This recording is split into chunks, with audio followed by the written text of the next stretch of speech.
今年中國旅遊12期嘅月刊入邊，分享咗咁多唔同嘅故事，究竟我哋編輯部嘅編輯最中意又係邊一期呢？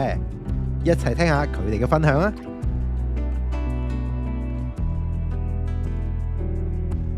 大家好，我係編輯部嘅 Twitty 啦。我最中意嘅係545主題故事2雲搭西寧。我自己本身就比較中意去一啲小眾啲、冇咁多人了解嘅地方玩啦。首先，西寧嘅位置就唔係一啲好高嘅高原上面啦，佢嘅平均海拔咧唔到3000米，所以對於我哋呢啲喺平地嘅人嚟講咧，特別對於我嚟講就冇咁容易會有高反嘅反應啦。